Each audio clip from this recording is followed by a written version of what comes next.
terminamos de jugar y me dice, pibe, a mí me decía, pibe, ¿qué te parece si vamos a comer ahí arriba, que se come muy bien, una vista bárbara de los Alpes suizos en Creus-sur-Sier?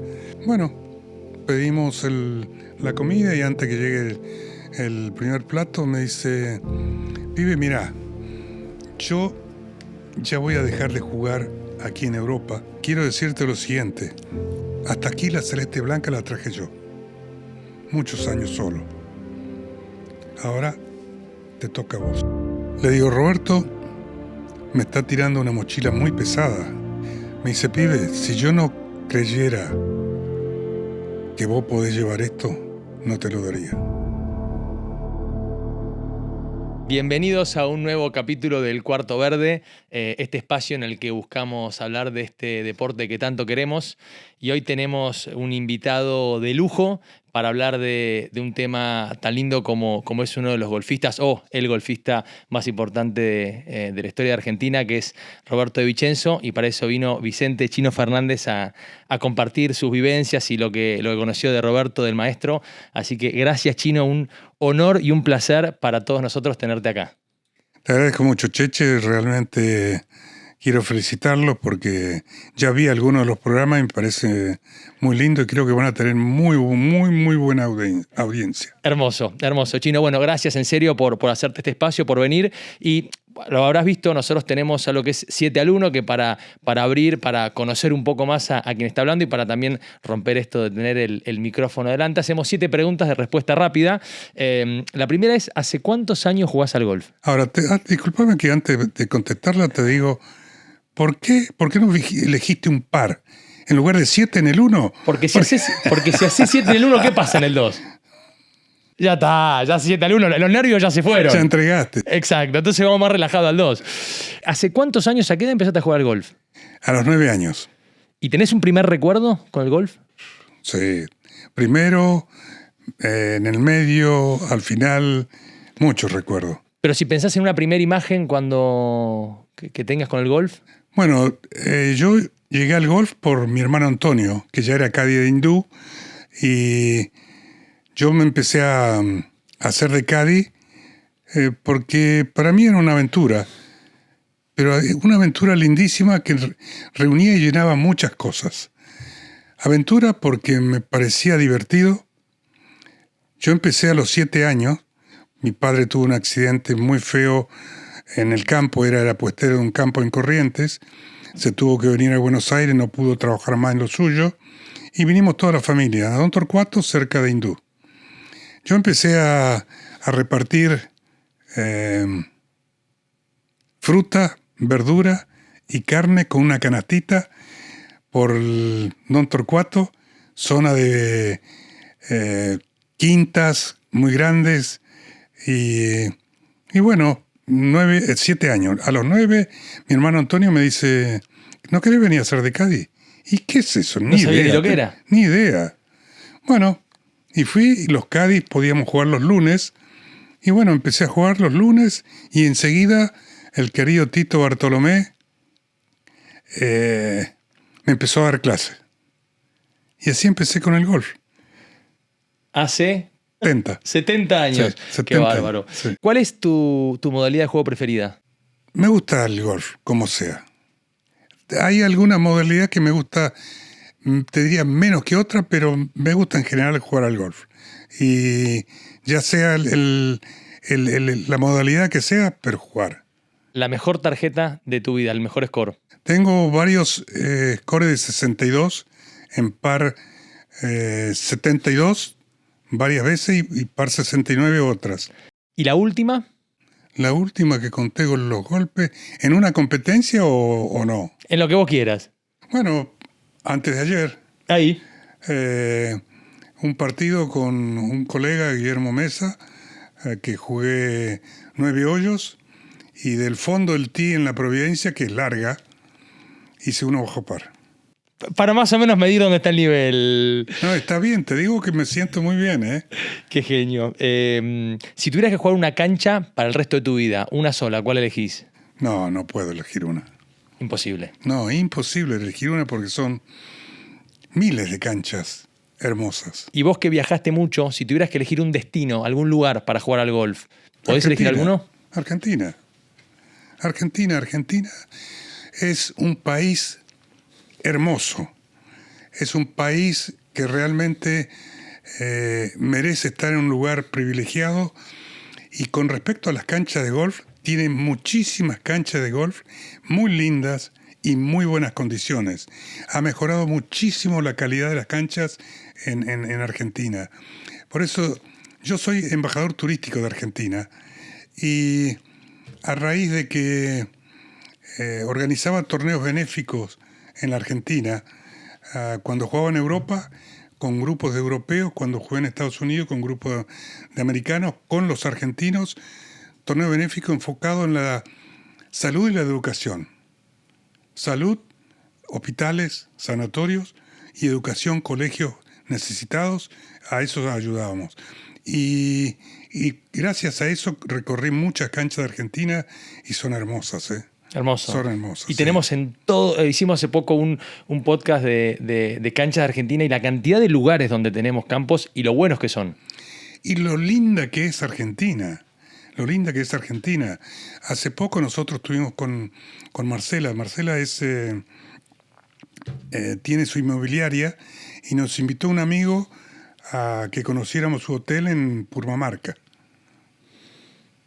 Lo Increíble. que es eso. Yo he ido varias veces, hemos ido ahí y te puedo asegurar de que aún yendo varias veces no me deja de sorprender lo hermosa que es. No te deja de sorprender. No, y además este amigo que es un loco del golf también, la señora empezó a jugar al golf y está loca por el golf. Está poniendo un driving al pie del Cerro Los Siete Colores, cruzando la avenida, la autopista, y quiere poner unos hoyos de golf ahí. ¿Qué lugar? No ¿Qué lugar para poner una...? No, hermoso. Por eso te digo, Argentina tiene lugares hermosísimos. ¿Te animás a definir el golf en una palabra? Amigo mío. Valores. Lindo, Chino. Bueno, hicimos 7-1. Ya al doble vamos más tranquilos. Vamos a tirarle la bandera. Y vamos a tirar la bandera, le podemos tirar por arriba del monte. A ver, la idea, como decíamos al principio, es hablar de Roberto, conocer un poco más o que nos cuentes vos que lo viviste en primera persona. Muchos de los que nos están escuchando seguramente se lo van a acordar. Otros no, y lo habrán sentido nombrar porque son más jóvenes y por eso es tan lindo también rendirle un poco este homenaje a alguien que es tan importante para nuestro deporte. ¿Quién fue Roberto De Vicenzo? Fue el jugador profesional más ganador de torneos en el mundo. El que más se le acerca, creo que se acerca a 100 torneos. Él ganó 231 torneos alrededor del mundo. Pero al margen de lo que él ganó, que fue un gran ganador, al margen de eso es dónde nos puso a los argentinos. Con su andar a través de su profesión de competir en muchas partes del mundo, cómo nos dejó a los argentinos. ¿Por qué te digo cómo nos dejó? Porque no solamente como deportista, como jugador, sino como persona. Lo que dejó, ya te digo, como ganador, el más ganador en la historia mundial. Aparte por todos lados ganó. Sí, pero como persona, muy superior todavía. Bueno, lo que hizo. Eso para poder empezar a meternos un poco más. Obviamente vamos a hablar un montón de cómo era dentro de la cancha, pero ¿cómo era afuera de la cancha, Roberto?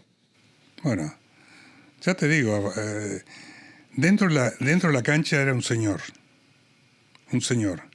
que quería ganarte, que quería ganar, pero además era un señor con su comportamiento, con la empatía para con el otro. No. No conocí nadie de esa calidad humana que se pudiera poner tan firme para poder ganar y tan empático para poder estar al lado del otro. ¿Cuándo lo conociste? Yo empecé de caddy a hacerle de caddy a Ángel Campos, profesional que jugaba al circuito argentino. Jugó creo que un par de años en Europa, pero compitió más en Argentina. Y le empecé a hacer de caddy a él en el circuito argentino, a Ángel Campos. Muy amigo de Cacho Ruiz, muy amigo de Fidel de Luca y muy amigo de Vicenzo.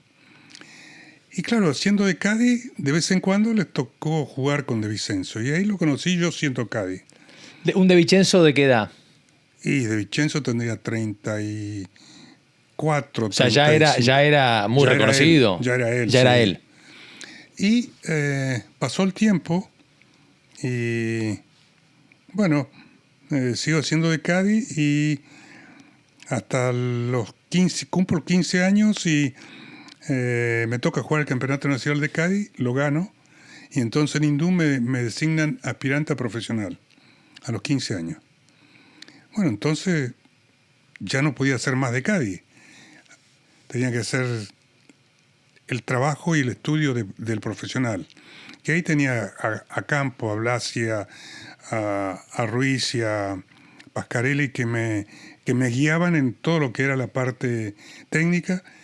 Tito Bartolomé ya era mi profesor y Cacho Ruiz también era un gran profesor y en la parte técnica me dejaron muchísimo. Y claro, como era muy amigo de Vicenzo, alguien que pocos lo reconocen, lamentablemente, Armando Silva se encargaba de organizar torneos en el interior del país y llevaba a De Vicenzo, Ruiz, De Luca, Campos, Das Neve y me llevaba a mí como perrito faldero. Tendría 17, 18 años y me llevaban a mí a jugar con ellos. Y ahí lo conocía De Vicenzo y como te decía, lo empático que era con la gente, conmigo no fue la excepción. O sea que muy, muy, muy jovencito lo conocí, lo empecé a tratar y seguimos así hasta que se fue. ¿Y cómo era, Chino, tener relación con alguien? Porque Roberto, ¿a qué edad más o menos? A sus 20, 21, 22 años, él ya empezó a ser reconocido jugando, ya que vos hace muchos años lo venías viendo y de golpe vos, como decías, venías siendo de caddy, de golpe aspirante, jugar. ¿Qué sentías vos de golpe tener porque era el referente y compartir tiempo con él? No, eso es impagable, invalorable de donde lo mires. Era una riqueza enorme poder compartir con él. Porque ya te dije, no solamente te dejaba lo que era él como jugador, sino lo que él transmitía como persona. No. Y la gente lo seguía mucho. Él cuando jugaba entre el público hablaba. Muchísimo. Te digo, él estuvo 10 años más o menos en México viviendo como profesional en Churubusco y después volvió a la Argentina. Y te digo que él jugaba un torneo y había sábado y domingo entre 3.000 y 5.000 personas viéndolo jugar. ¿A él? Sí. Y por consecuencia después a todos nosotros. Sí, pero era él el que sí, lo... Sí, era el que atraía al público. Y cuando él no jugaba, tal vez no iban 5.000, pero quedaba un gran número de público, pero por consecuencia de lo que él había hecho y que dejaba en todos nosotros. ¿Y cómo era para los que jugaban mucho en Argentina, estaba el circuito de acá, y no era por ahí tan común, profesionales compitiendo afuera, tenerlo a él o verlo que estaba jugando alrededor del mundo? Significaba como, me imagino, como una referencia de que se podía. Totalmente, y además lo que él hizo, la fuerza que él hizo para que los torneos en la Argentina fueran mayor cantidad de torneos y mejor remunerados, cosa de que él decía de que tenían que mejorar los premios en la Argentina para que aquel que compitiera en Argentina y tuviese un buen resultado pudiera salir a competir al exterior, que él se sentía demasiado solo. Claro. Bueno, él cuando vos empezás a jugar en Europa, él ya estaba hace mucho tiempo compitiendo. ¿Qué significaba para él que llegues vos seguramente, pero para vos tener a alguien que después vos lo hiciste con la generación que vino atrás tuyo, ¿no? Te cuento, el primer año que yo fui fue el año 68, el año que él defendía el título del British Open en Carnoustie. Y fue una experiencia muy linda, a mí me fue bien, porque casi gano el Abierto de Alemania. Faltando 3 hoyos venía primero y me ganó, no me acuerdo el nombre, un sudafricano hizo los últimos 3 hoyos en birdie y me ganó. Pero me sirvió como experiencia como para medirme y decir, yo puedo jugar acá. Y después del año 70, año 69, se juega el torneo de maestros, que en esa época era uno de los 5 torneos más importantes del mundo en premios y en la calidad de competidores que venían a la Argentina. Y gana Bert Janssey. Y él dona el premio, se lo dona a Luis Rapizarda, que era el presidente de la PGA, para que jóvenes puedan competir en el exterior. Y bueno, yo era el primero del ranking, me tocaba ir a mí. Entonces me dice Rapizarda que sí, que me tocaba a mí. Entonces le digo, ¿qué le parece, Luis, si hacemos lo siguiente? El monto total y hacemos un torneo en cada club de Carlos Ordóñez, Oscar Nari, Jorge Soto y Juan Carlos Núñez. Y jugamos, recaudamos fondos y vámonos todos a jugar. Uy, qué buena idea. Y se hizo y fuimos. ¿Y fue todo ese grupo para allá? Fue todo ese grupo para allá y bueno, me toca ganar el Abierto de Holanda en el año 70. Y bueno, empezamos ya a competir con más frecuencia. Roberto jugaba más o menos 6 o 7 torneos en Europa. La mayor cantidad la jugaba en Estados Unidos. Y bueno, seguimos, año 70, año 71. Jugamos el Abierto británico, el Abierto de Francia. Y vamos el tercer torneo, el Abierto de Suiza. Y el día de práctica, terminamos de jugar y me dice, a mí me decía, pibe, ¿qué te parece si vamos a comer ahí arriba, que se come muy bien, una vista bárbara de los Alpes suizos en Crensurcier? Y bueno, pedimos la comida y antes que llegue el primer plato me dice, pibe, mirá, yo ya voy a dejar de jugar aquí en Europa, cada vez voy a jugar menos, me voy a ir a Estados Unidos porque empieza el circuito senior, se empiezan a jugar algunos torneos, el clima es mucho más benigno para mí y quiero jugar más ahí, o sea que quiero decirte lo siguiente. Hasta aquí la celeste blanca la traje yo, muchos años solo. Ahora te toca a vos. Se pone la piel de gallina mientras me estás contando esto, te cuento. Te cuento. Le digo, Roberto, me está tirando una mochila muy pesada. Le digo, me está poniendo en una situación. Me dice, pibe, si yo no creyera que vos podés llevar esto, no te lo daría. ¿Por qué? Porque esto es muy importante para nosotros. Y vos lo vas a hacer. ¿Por qué? Porque no solamente que jugás bien, sino simplemente que tenés un comportamiento, tenés una educación que es muy linda. Muy linda. Pero fíjate, antes que eso te quiero contar lo otro, que me lo salteé, que él el año 67, el mismo día que gana el Abierto británico, yo gano el Abierto del Norte en Tucumán. Mi primer torneo. A final del año, septiembre, octubre, se juega el torneo de maestros. Vamos a jugar el torneo de maestros, le venía a ganar el British Open en Australia, en Sudáfrica, y viene a jugar el torneo de maestros con figuras de renombre mundial. Y vamos y empatamos.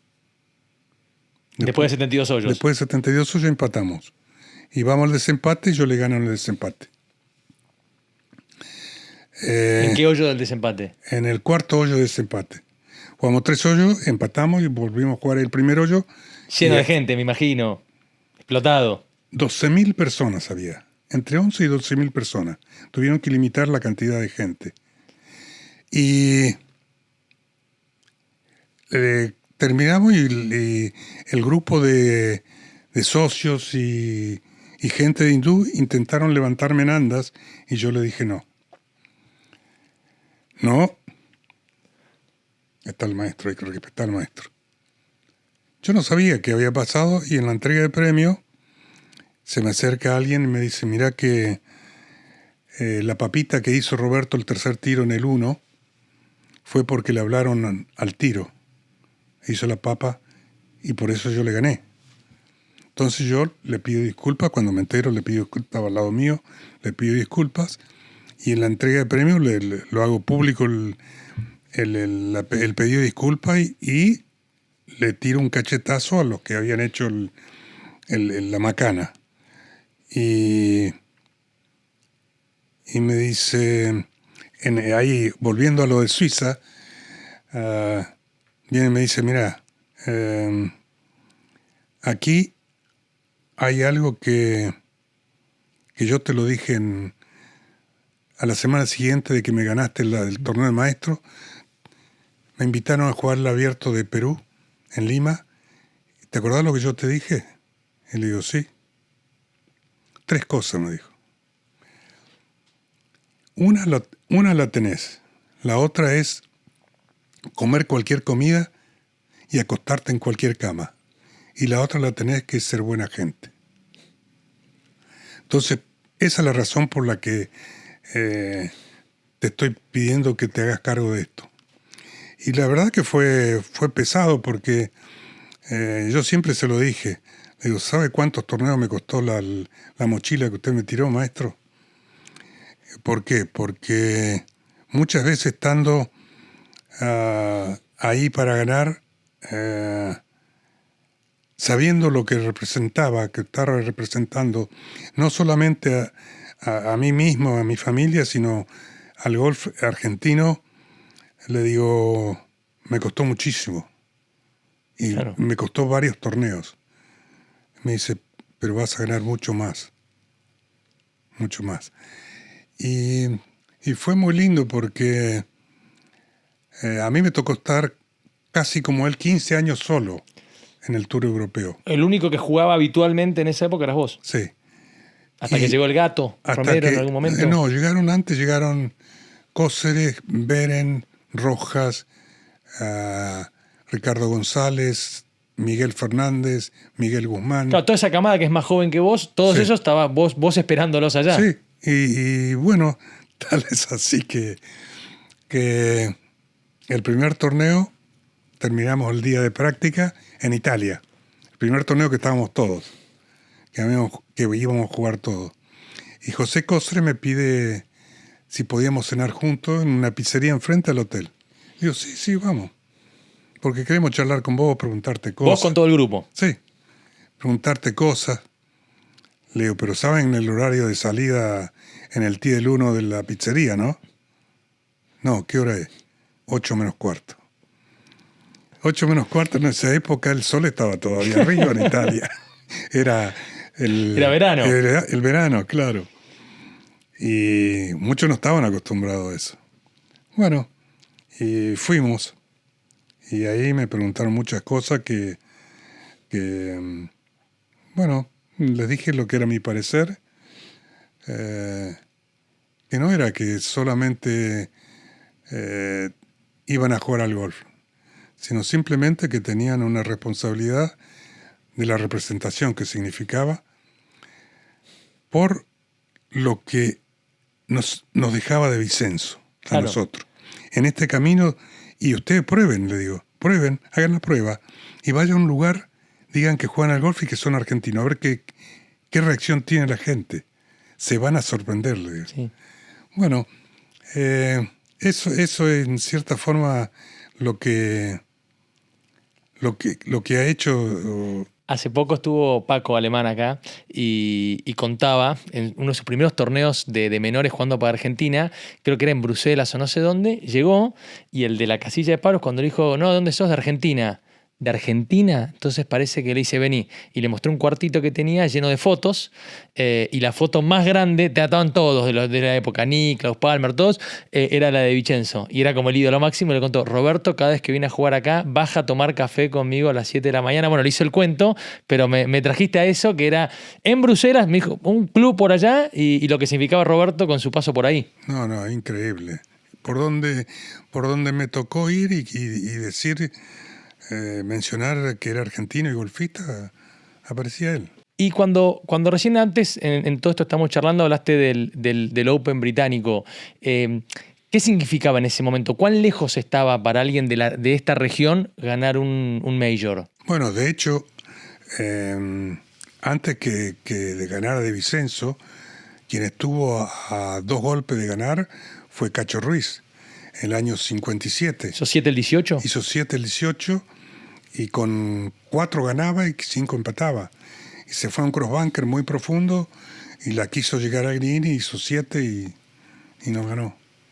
Pero jugadores de ese de nivel como para ganar, estaba Ruiz, De Luca, estaba Das Neves.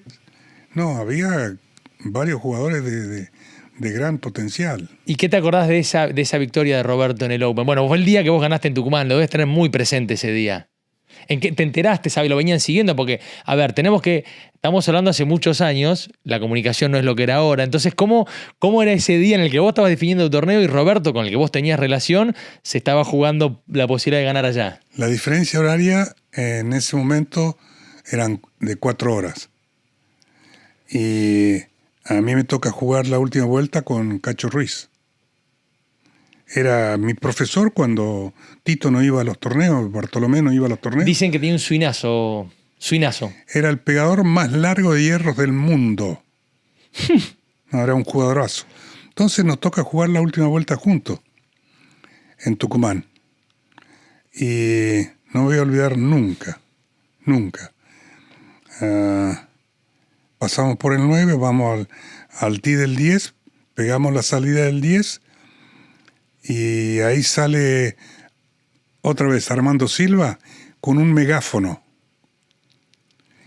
a anunciar que había ganado Vicenzo el abierto. El loquero que fue eso, no te podés imaginar, en toda la cancha.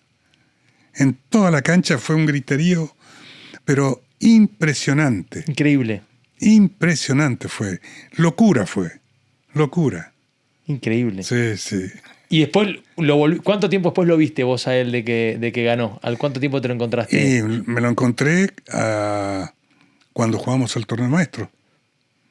Porque él siguió jugando alrededor del mundo y vino a Argentina a jugar el torneo maestro. A ver, hablando del torneo de maestros, entre los torneos que ganaron y que comparten, ustedes compartieron ser 2 de los máximos ganadores del Abierto de la República. Me imagino que tuviste varias definiciones. De los que ganaste, el último me lo acuerdo en el Jockey en el 2000, pero de los primeros, sobre todo, en algunos debes haber estado también en definiciones con él, ¿o no? Exactamente con él no, pero cerca sí. Sí, cerca sí. Me imagino cuando estaba Roberto en la cancha era como para los de esta época cuando estaba Tiger, ¿no? Totalmente. Era una locura. Cada vez que él venía a jugar a Argentina era una locura. Y jugaba mucho en Argentina. Sí, él cuando volvió de México jugaba mucho, empezó a jugar mucho en Argentina. Sí. ¿Y qué significa ganar el Abierto de la República?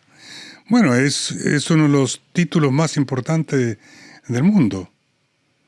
No sé si el 4º o el 5º más antiguo del mundo.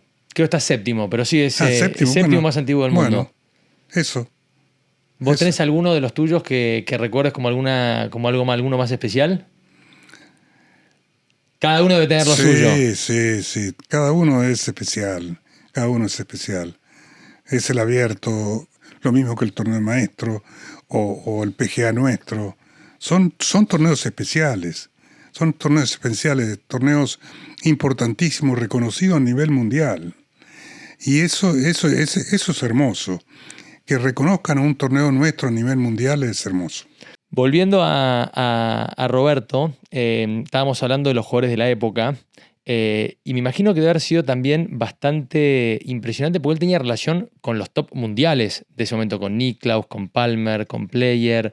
Con Hogan, con Snead, antes que Nicklaus y Palmer, con Snead. Era, me imagino, muy, muy raro, muy loco, ¿no? Ver de golpe verlo con esos monstruos, porque trato de imaginármelo, y es muy impresionante, porque él se codeaba, era uno más de ellos, de igual a igual. Te cuento una anécdota.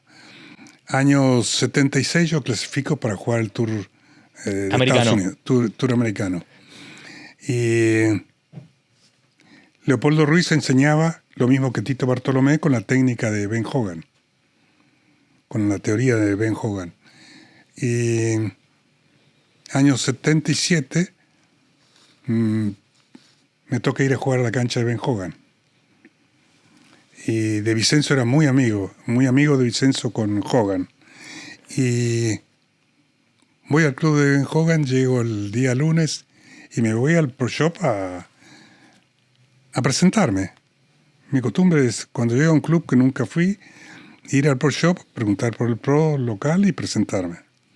Voy y me presento y le digo, ¿y cómo hago para encontrar a Ben Hogan? ¿Cómo?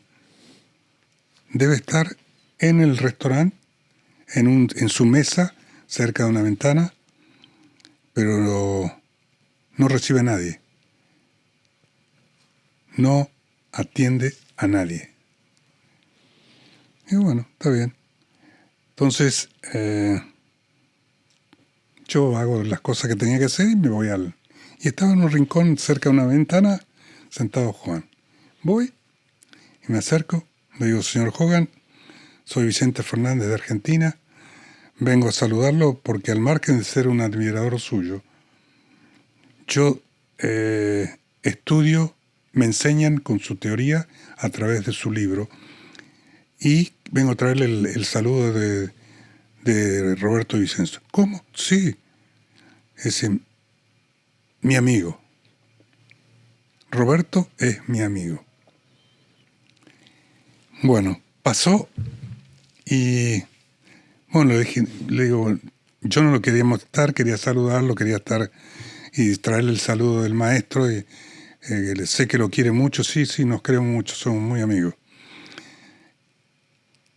Salí de ahí y me fui a practicar y al rato volví, pasé por el Pro Shop. Y me dice, vi que estuvo hablando con Mr. Hogan. Le digo, sí. Dice, ¿qué hizo usted como para que...?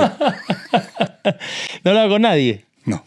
Pero bueno, No. Lo nombrabas a Roberto y generaba eso. Otra vez lo que te decía al principio.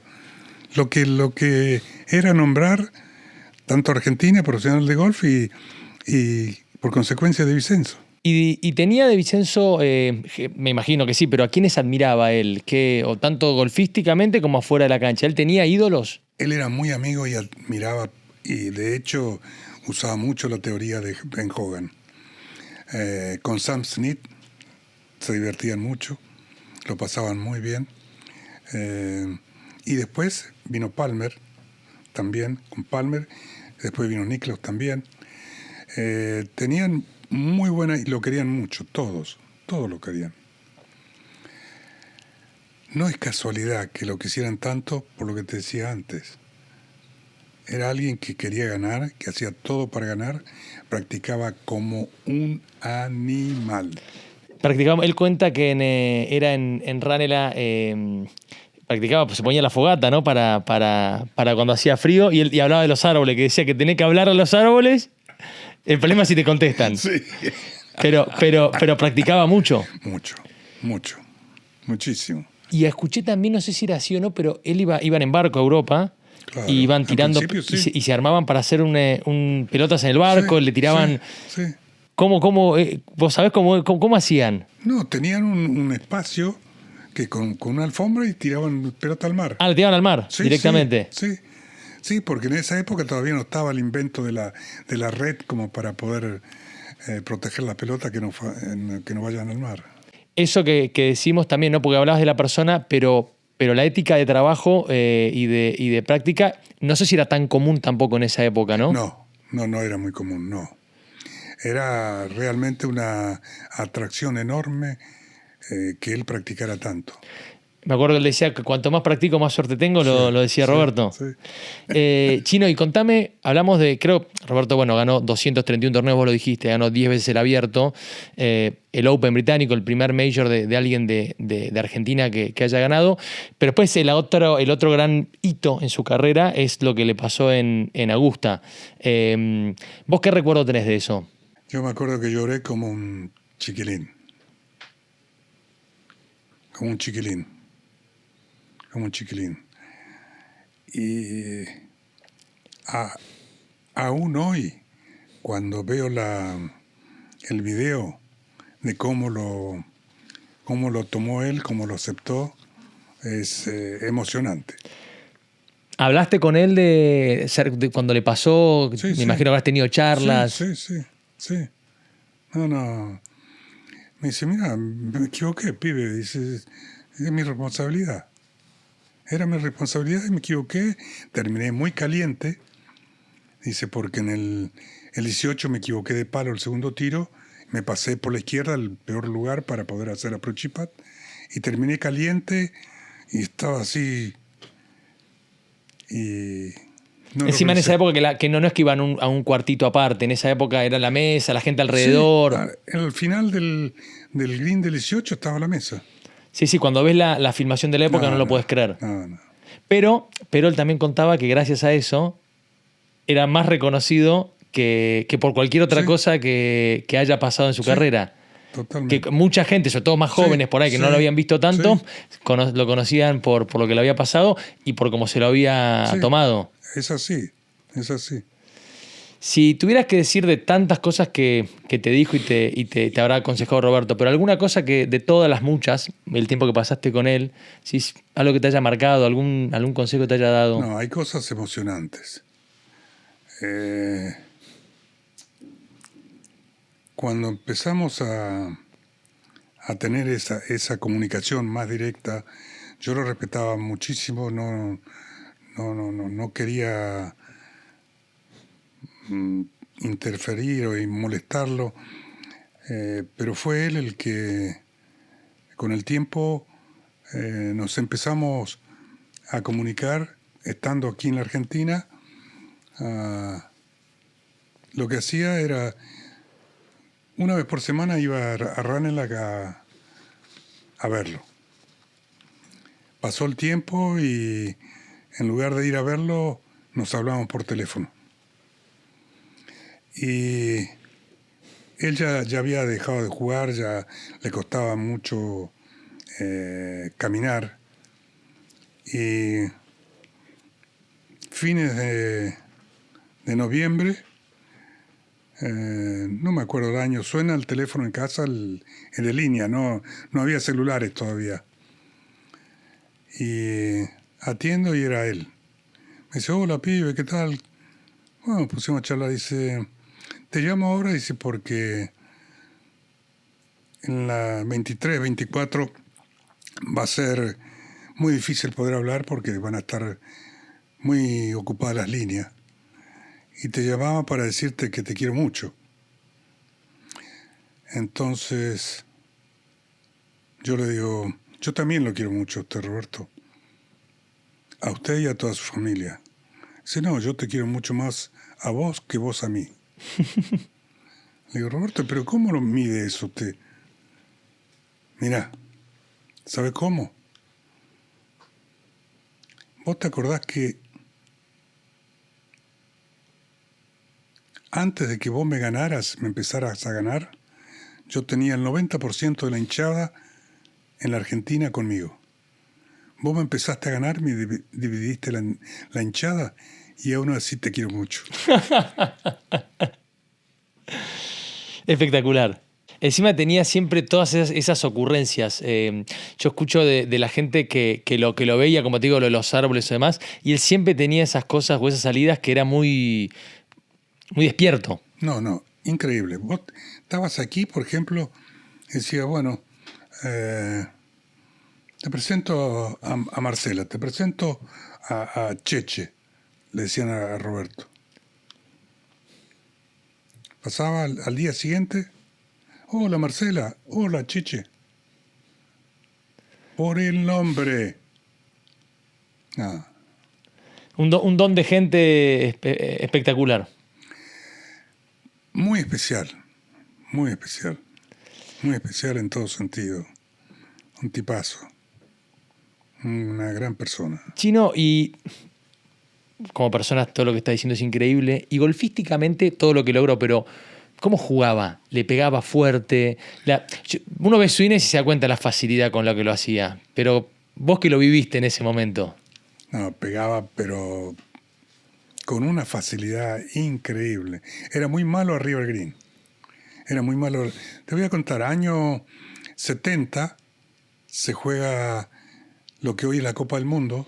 En esa época era la Copa Canadá. Sí. En honor a él.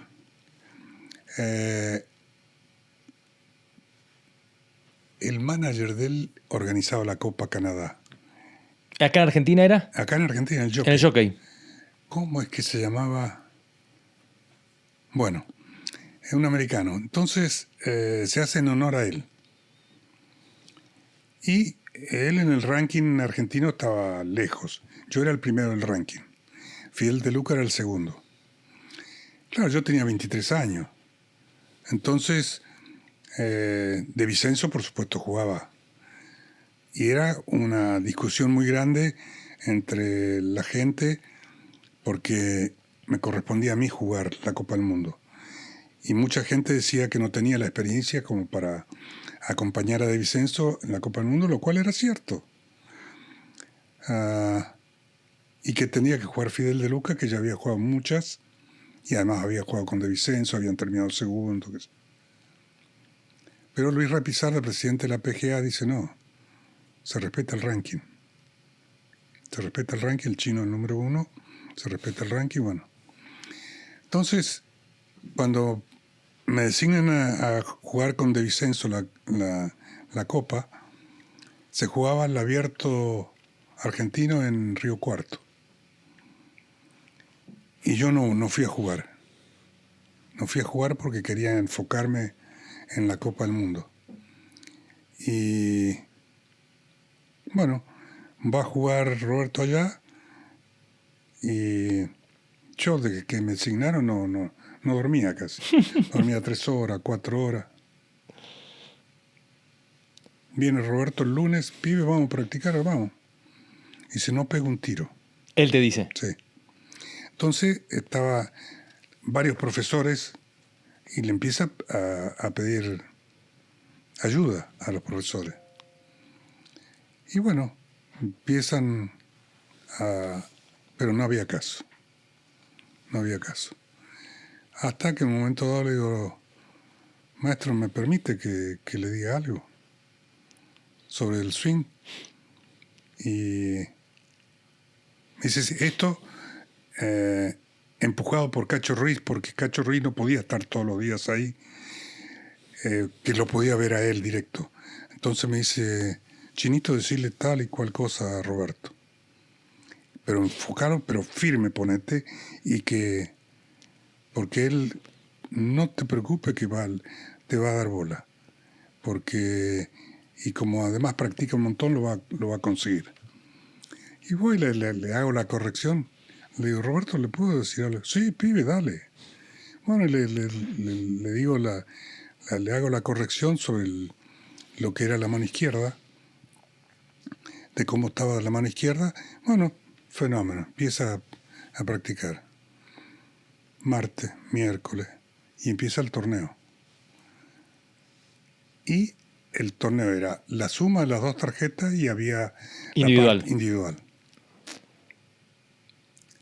El primer día 64. No solamente le había corregido, sino que además le hacía de caddy, porque el caddy de él, el querido Angeleri, estaba tan nervioso que no veía nada. No. Entonces yo le hice de caddy, porque en esa época yo ya empezaba a medir la cancha, que no se hacía. Era claro, era una novedad. Sí. Entonces, ¿A pasos sí, la medías sí, o con la sí, rueda? no, paso a paso. Y, o sea, le hice de Caddy. ¿Te preguntaba las caídas también? Sí, sí, por supuesto. Y no me voy a olvidar nunca. Faltando una vuelta, Australia nos llevaba 19 golpes en la suma. Y David Graham le llevaba a él 2 golpes en el individual. Primero Graham, segundo Roberto. Entonces, no me voy a olvidar nunca. Los greens del jockey quemados porque se habían equivocado con un ¿Algún producto? y lo quemaron. Muy malo estaban. Pegamos todos los segundos tiros al green del 1 y yo la pasé como 6 o 7 metros, barranca abajo, era dificilísimo el pad. Y ellos estaban mucho más cerca. Entonces, lo que nunca, Roberto se me acerca cuando yo tenía que ir al fondo a tirar mi pad, me dice, pibe, embocala. Si vos la embocás, se cae la tribuna. Y el pibe este, que tenía un año mayor que yo, creo, David Graham, se va a asustar, pero embocala. Embocarla en esos green era imposible. una lotería. Caja. Y la emboqué. Para aquel. Se cayó la... Y bueno, terminó ganando él individual y nosotros descontamos 10 golpes ese día. Qué lindo. Sí, sí. ¿Es una de las mayores alegrías que te dio el golf, ese torneo, jugarlo con Roberto? Ese, y después nos tocó jugar también en Australia. Este mismo torneo, la Copa del Mundo. Pero ya era la Copa del Mundo. Año 72 también. No, es... el hecho de poder salir a jugar con él ya era una fiesta para mí. Ya era una fiesta. ¿Por qué? Porque verlo jugar, ver su comportamiento, aún compitiendo en la competencia, jugar con él compitiendo. No, la riqueza esa es invalorable. ¿Por qué? Claro que él quería ganar, pero no te iba a hacer sentir incómodo, claro, por el hecho de que quería ganarte. Y le gustaba mucho, obviamente con todo lo que ganó, pero le gustaba jugar bajo presión. Él era muy malo arriba del green, con el pat era muy malo, pero del tee al green era espectacular. Es, para mí, el jugador que mejor, con más solidez y nitidez, vi pegarle a la pelota. Claro, no se medía tanto como ahora, entonces no hay referencia para saber cuántos greens en regulación agarraba. O sea, como se tiene ahora medido, pero si se pudiera, sí, Roberto estaría en el top de la historia del golf. Ninguna duda. Yo siempre digo que el que más se parece a De Vicenzo en el swing un poco y en la forma de impactar la pelota es Cabrera. Con lo sólido que pega, con lo neto que pega, con el centro del palo que le pega. Con frecuencia en el centro del palo. ¿Sentís que le quedó alguna cuenta pendiente con el golf a De Vicenzo? Decir eso sería... Tal vez el golf le quedó debiendo algo a él. Para mí el golf le quedó debiendo algo a él porque lo del torneo de maestro es una deuda que está bien, fue el error de él, pero es una deuda que el golf tiene con él. Sí. Y hoy el golf argentino, vos contaste la charla que tuviste en Suiza con Roberto, lo que significa esto de llevar la bandera. ¿Cómo ves hoy el golf argentino después de todo lo que transcurrió de ahí, con tu paso siendo referente y lo que es hoy? No, muy bueno, porque cuando yo me tuve que venir a jugar ya casi cumpliendo los 50 al Champions de Estados Unidos, yo hablé con el Gato Romero para que él se hiciera cargo de seguir llevando la bandera y se lo dije también a Ricardo González y Ricardo González se hizo cargo. Se hizo cargo y lo hizo muy bien porque siguió con el mismo enfoque que nos dejó De Vicenzo a nosotros. Y hoy veo muchos jóvenes Lo que yo lamento y sigo lamentando es que no haya más torneos mejor remunerados en Argentina para que nuestros jóvenes puedan salir a competir con más posibilidades de tener el éxito que sus condiciones se lo merece. ¿Por qué? Porque sin ninguna duda que tienen que manejar por lo económico cuántos torneos jugar y cuántos no. Y eso es una ventaja enorme que da con respecto al resto de los competidores, especialmente americanos. Pero hoy el golf, hoy si lo comparás con el golf profesional, si hoy lo comparás con el golf de cuando vos eras joven, de esa época que hablamos de los 60, de los 70, ¿lo ves más difícil? ¿Lo ves más competitivo? ¿Lo ves similar en cuanto al que quiere jugar y dedicarse y poder tener éxito? Lo veo mucho más competitivo, pero también es cierto que tenemos mayor cantidad de jóvenes potencialmente para tener éxito. También es cierto eso. Por eso te decía que yo lamento mucho que los premios en Argentina no sean lo que los jóvenes argentinos se merecen para poder destacarse y competir con un poquitito más cerca de lo que tienen los jugadores especialmente en Estados Unidos. ¿Cómo es hoy tu vínculo con el golf? Mi vínculo con el golf sigue siendo no sé si fanatismo, pero sí esa alegría, esa ganas de seguir pegándole la pelota. Hace 2 años, por sugerencia de mi señora Marcela, su hija y un amigo panameño, Harold Cuellar, me sugirieron abrir mi Instagram público para dar a conocer lo que hago, que es que empecé a cobrar las clases que di toda mi vida desde los 20 años. Yo lo tuve a Ballesteros, a Severiano Ballesteros, durante 15 años seguidos y después otros 16 alternados, corrigiéndolo. Y después otros jugadores... Que no escuchaba a mucha gente de Ballesteros. No. No escuchaba mucho. No. Y decidí empezar a cobrar las clases. Yo nunca había cobrado las clases antes. Una sola vez, perdona, había cobrado las clases. Una clase antes. Y decidí abrir ese Instagram público para hacer saber lo que hago. Empecé a conseguir amigos que me están apoyando como sponsor, como es Galicia, como es Marriott en Miami, que están apoyándome en esta nueva etapa de mi vida que me gusta muchísimo. Siempre me gustó, porque creo que me gustó siempre poder corregir a alguien que veía que no lo estaba haciendo bien, porque yo recibí de esa manera.